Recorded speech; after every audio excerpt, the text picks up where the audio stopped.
दोस्तों नमस्कार, मैं राम सूरत यादव। इस बार विपक्ष जैसे ही मजबूत हुआ, पूरी बीजेपी सरकार की 10 साल से चला रही मनमानी सरकार की एक तरीके से संसद में हेकड़ी निकल गई। और आपने देखा है कि राहुल गांधी और खासकर अखिलेश जी इस तरीके से दहाड़े हैं संसद में कि पूरी बीजेपी एकदम बैकफुट पे चली गई। और आपने देखा है कि आजाद भारत में पहली बार ऐसा हुआ है कि सत्ता पक्ष स्पीकर से मतलब लोकसभा अध्यक्ष से संरक्षण मांगने की बात की हो कि हमको संरक्षण दिया जाए, हमें विपक्ष से बचाया जाए। जिस तरीके से विपक्ष हमला कर रहा है, विपक्ष के खिलाफ कड़ी कार्रवाई की जाए, मतलब आप कल्पना नहीं कर सकते हैं। आजाद भारत में ऐसा पहली बार हुआ है जब संसद में सत्ता पक्ष जो है संरक्षण की बात किया हो। ये काम हमेशा विपक्ष का रहता है। हमेशा विपक्ष लोकसभा स्पीकर से ये मांग करता है कि हमें अपनी बात को संसद में रखने दिया जाए, हम जनता की बात को यहाँ रखना चाहते हैं, हमारा संरक्षण किया जाए, क्योंकि हमारी संख्या जो है एक तरीके से कम है। लेकिन ये पहली बार आप देख रहे हैं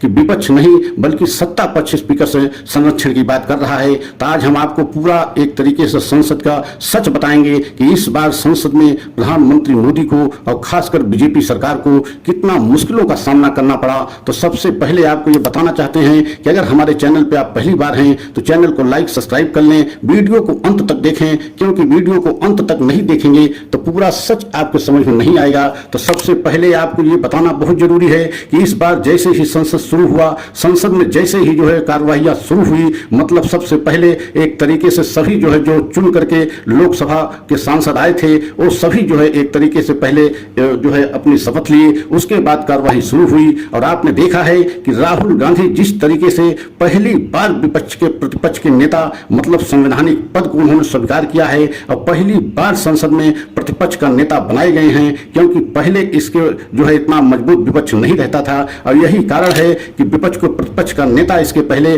संवैधानिक रूप से नहीं मिलता था। और यही कारण है कि मोदी जी 10 वर्ष मनमानी तरीके से सरकार चलाया, लेकिन इस बार मोदी जी को बहुत बड़ी मुश्किलों का सामना करना पड़ रहा है, क्योंकि राहुल गांधी जिस तरीके से मोदी सरकार पर और खासकर मोदी सरकार की नीतियों को लेकर के हमला किया है और खासकर जनता से जुड़े मुद्दों को और खासकर नवयुवक को लेकर के जिस तरीके से सभी परीक्षाओं में एक तरीके से धांधली की जा रही है, परीक्षाएं लीक हो रही हैं, परीक्षाओं में बड़े स्तर पर धांधली की जा रही है, वो चाहे नीट परीक्षा हो या जो भी परीक्षाएं देश में हो रही हैं, सभी परीक्षाओं में बड़े स्तर पे जो है धांधली जो है सामने आ रही है। इसी बात को लेकर के राहुल गांधी ने बहुत बड़ा हमला जो है बीजेपी पे किया कि बीजेपी कार्यकाल में एक भी परीक्षा जो है स्वतंत्र और निष्पक्ष नहीं करा पाई बीजेपी सरकार। सभी परीक्षाओं में धांधली की गई और धांधली भी जो है नीचे स्तर से नहीं बल्कि ऊपर स्तर से बड़े स्तर से जो है धांधली कराई गई है। और इसी पर सरकार एकदम जो है बैकफुट नजर आई। और खासकर हिंदुओं को लेकर के जिस तरीके से बीजेपी अपने आप को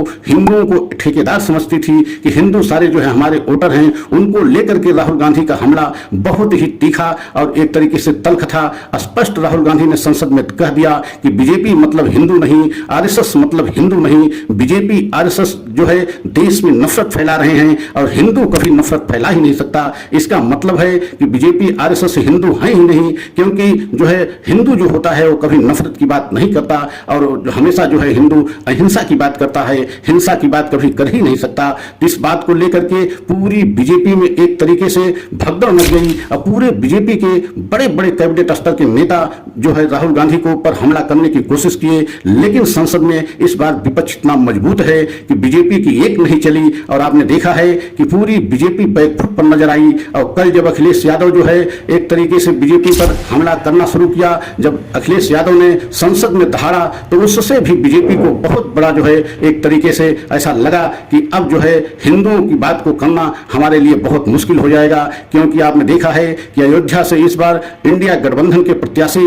जो है चुनाव जीते हैं और बहुत बड़े अंतर से जीत करके गए हैं संसद में। और यही बात अखिलेश दिखाना चाहते हैं कि देखिए राम की नगरी से, अयोध्या की नगरी से भी एक तरीके से बीजेपी हार गई। और बीजेपी यही जो है पूरे देश में प्रचार करती रही कि भगवान राम को हमने लाया है, अयोध्या में भगवान राम की मंदिर बनवाया है। और पूरे देश में और खासकर उत्तर प्रदेश में हिंदुओं की वोट के लिए बीजेपी पूरा जोर लगा दिया था। और यही कारण था कि समय से पहले जो है भगवान राम मंदिर का उद्घाटन भी करना पड़ा। तो आप कल्पना कीजिए कि किस तरीके से बीजेपी एकदम बैकफुट पर नजर आई। अखिलेश यादव ने स्पष्ट कह दिया कि हुई है वही जो राम रचि राखा। मतलब आप कल्पना कीजिए कि अखिलेश यादव का किस तरीके से तंज था बीजेपी पे कि आपने भगवान राम का जो है एक तरीके से ठेकेदारी ले रखा है, लेकिन भगवान राम भी आपके नहीं है। आपको समझ लेना चाहिए कि अयोध्या में जो है इंडिया गठबंधन के प्रत्याशी जीते हैं और वही प्रत्याशी को हर जगह एक तरीके से जो है अखिलेश यादव दिखाना चाहते हैं और पूरे समाज में संदेश देना चाहते हैं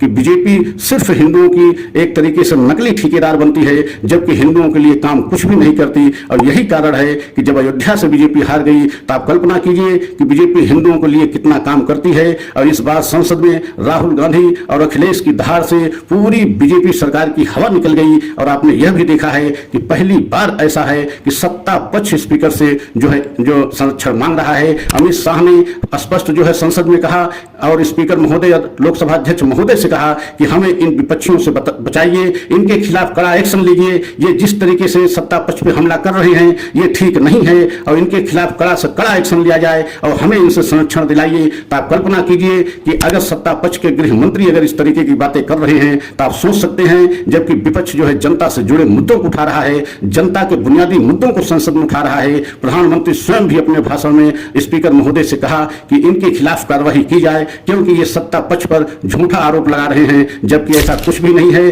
जो बातें कही गई हैं, जनता से जुड़े हुए मुद्दों की बात कही है, वो चाहे राहुल गांधी कहे हों चाहे अखिलेश यादव कहे हों, लेकिन जनता से जुड़े हुए मुद्दे को चाहे वो नीट से संबंधित धांधली को लेकर के कहे हों या भगवान राम के मंदिर को लेकर के कहे हों या हिंदुओं को लेकर के कहे हों कि हिंदुओं को ठेकेदार ये बनती बीजेपी जरूर है, लेकिन ये असली ठेकेदार है नहीं, सिर्फ उनको वोट के लिए इस्तेमाल करती है। तो आप समझ सकते हैं कि इस बार संसद में पहली बार ही संसद में किस तरीके से बीजेपी एकदम पैकफुट पर नजर आई। आने वाले समय में और बीजेपी की कितनी मुश्किलें बढ़ सकती हैं। अगर हमारा ये वीडियो अच्छा लगा हो तो लाइक सब्सक्राइब करें, कमेंट के द्वारा अपनी राय हमें अवश्य दें। अगला वीडियो पुनः लेकर के आएंगे। जय हिंद, जय